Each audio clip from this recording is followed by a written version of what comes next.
Nous avions vu la répétition, maintenant on va voir les conditions, à condition que vous écoutiez et à condition que Yoda aussi écoute. A tout de suite.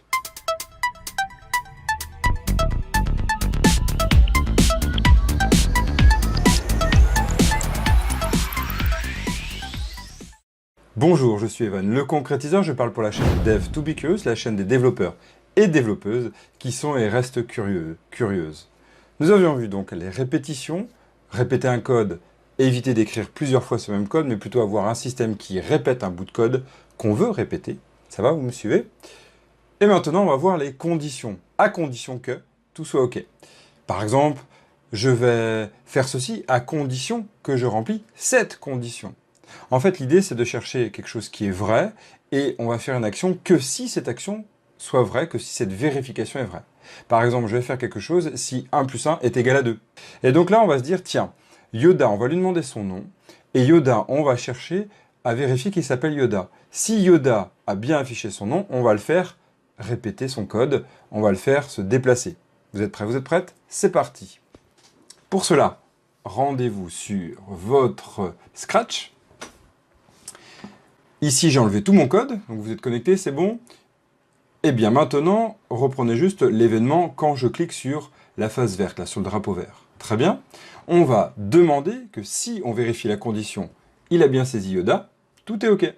Pour ce faire, on va chercher la condition if, si c'est bien respecté.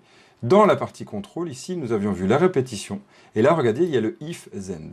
On va le mettre ici. Si c'est bon, on fait quelque chose. On va voir ce qu'il y a dans si c'est bon. Avant ça, en fait, il faudrait plutôt, on va le voir plus tard, lui demander son nom. Donc ça serait pas mal lui demander son nom, non? Ça serait quelque chose d'intéressant. Et on va pouvoir, en fait, lui demander. On va pouvoir lui demander, dans la partie sensing, on va pouvoir interagir avec l'utilisateur. Et là, l'idée, c'est de lui poser la question, « Hey, quel est ton nom à toi, utilisateur? Est-ce que c'est vraiment Yoda ?» Donc vous allez faire ask ici. Donc quand je clique, on va lui demander son nom. Quel est ton nom? Bon, on va changer. Quel ton nom? Lequel il est. Oui, on parle un peu à la Yoda, un peu bizarre. Hop, et on attend. On attend quoi? On attend qu'il saisisse l'information. Et en fait, l'idée, c'est de récupérer ce qu'il a saisi l'utilisateur. Ça serait pas mal, non? Comment faire? Hey! Pour ça, vous voyez qu'en dessous, juste là, il propose un champ answer. Vous vous souvenez de la notion de variable qu'on avait vue tout au début de la formation? L'idée d'avoir un verre qui stocke une information. La dernière fois, c'était du jus de raisin ou du café. Eh bien là, on va stocker quoi? L'information qu'il a saisi quelque chose. Sinon, ça part un peu comme ça et on ne peut pas le récupérer.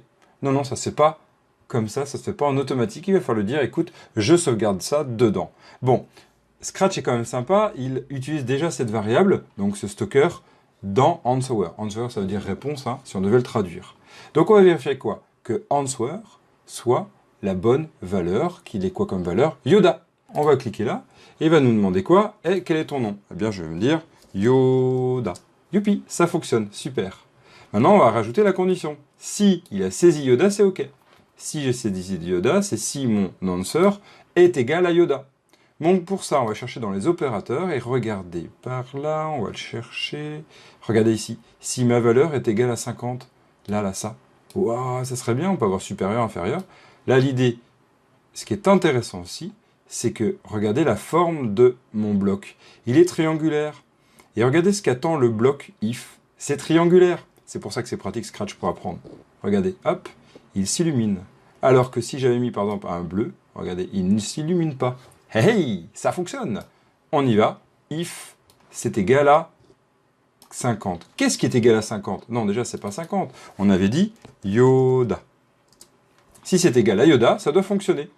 Donc là, c'est quoi? C'est la réponse de l'utilisateur. Oui, bravo. Donc on va prendre la réponse et on va la mettre là. Si c'est la réponse, à ce moment-là, tout est OK. Qu'est-ce qu'on fait? On répète le déplacement. Bon, déjà, on va refaire se déplacer. On va aller dans Motion et on va se déplacer de 10 étapes comme la dernière fois. Voilà. Donc vous voyez, il est là. On va faire Hey. Hop. On va faire Hey. Je demande ton nom. Si je fais Yoda, je me déplace de... Ah, ça a fonctionné. Génial, hein? Superbe. On a réussi. Bon, pour tester vraiment, ce qu'il faut, c'est plutôt recliquer sur le verre. Et cette fois-ci, on va mettre Chewie. Vous avez vu, il ne s'est pas déplacé. On a réussi. Bravo, vous avez réussi. Vous avez compris? L'idée, en fait, c'était quoi? C'était de demander que quand on clique, on va vérifier si l'utilisateur saisit bien une valeur. Ici, je lui demande, hey, quel est ton nom? Donc Yoda, c'est ce qu'il demande. Et on attend quoi? La saisie. Donc on bloque le programme, on attend. Et après, en fait, dès que l'utilisateur tape entrée, ça débloque le programme, on passe au bloc suivant. Notre bloc, c'est un if. Vous avez vu le orange, c'est comme les répétitions. Ici, si quoi? Ce qu'il y a dans answer, donc c'est le vert, la valeur qui a été saisie a été mise dedans. Donc on va la contrôler, on va regarder ce qu'il y a à l'intérieur et on va regarder si c'est égal à Yoda. Très bien, on aurait pu très bien vérifier si c'est égal à 10, à 50, à ce qu'on veut en fait comme valeur. Alors, zen, ça veut dire alors. Si c'est OK, ça doit renvoyer en fait vrai comme condition. Donc si Yoda est égal à Yoda, donc ce qui a été contenu dedans est égal à Yoda, on a tout bon, on exécute ça. Bon, en vrai, nous, on va pas faire ça. On va revoir ce qu'on avait vu la dernière fois, on va répéter de 10. Le déplacement de 10. On va même répéter de 20. Et voilà. Donc on utilise ce qu'on a vu la dernière fois, et en plus, on rajoute la condition. Yes, ça va? C'est compris? On y va, on réexécute. Yoda. Entrée. Yes, c'est bon. On a tout bon. Super, bravo. Maintenant, on met à jour notre Trello. C'est parti. On y va, vous vous connectez sur votre Trello. On va se mettre sur notre Trello, mise à jour. On avait quoi? Ça, c'est bon. On va échapper, on va aller plutôt sur découvrir. Et là, on avait ajouté les conditions. On est tout bon, on a fini. Et là, première étape, de découvrir l'environnement de code, de comprendre ce que c'est les variables et Scratch. Alors, on pourrait aller plus loin dans Scratch, c'est vrai. On pourrait aller plus loin, découvrir ce que c'est la notion de variable plus, de commencer à faire des fonctions. Mais l'idée, en fait, c'est qu'on va commencer à aller attaquer directement le code, et plutôt que voir encore un nouveau langage, on va passer directement à C#. Pourquoi C#? Aujourd'hui, c'est un langage qui est très utilisé, qui est reconnu, et qui va permettre de faire beaucoup de choses. Je vous rassure, si vous avez besoin, nous découvrons aussi le HTML, on fera du web, on fera beaucoup de choses. Mais d'abord, découvrons le C# et travaillons enfin, côté code, du vrai code. Et puis si ça ne va pas, revenez du côté Scratch à travailler les mêmes notions avec Scratch. On y va. Donc ici, on ferme ça, c'est bon, c'est OK. Et là, on va pouvoir dire que c'est fini. Yes. Donc regardez ce qu'on a. Créer un compte Scratch, on avait fait. Notre premier Scratch, entre guillemets, c'est fait. Voilà, tout ça, c'est bon. Maintenant, qu'est-ce qu'il y a comme pronostic? Qu'est-ce qu'on prévoit la prochaine fois? On prévoit d'aller sur le C#. Donc là, ça va être découverte du C#. Pour ça, dedans, on va rajouter une checklist, donc à faire. Qu'est-ce qu'on va faire la dernière fois?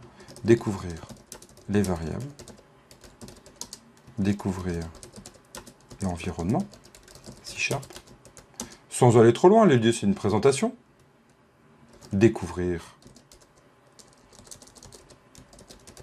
les conditions pour comprendre ce qu'on a vu en Scratch. Et enfin, découvrir les boucles. On les refera.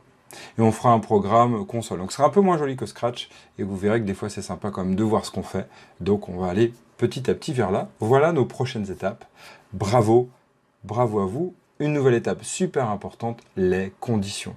Tiens d'ailleurs, petite question, comment on ferait pour faire quelque chose si il n'a pas saisi Yoda? Qu'on fasse quelque chose donc sinon. S'il a saisi c'est OK, mais sinon, comment gérer ça? À vous de chercher. D'ici là, codez bien, d'ici là, entraînez-vous, reprenez tout ce qu'on a fait depuis le début. À très vite. Ciao.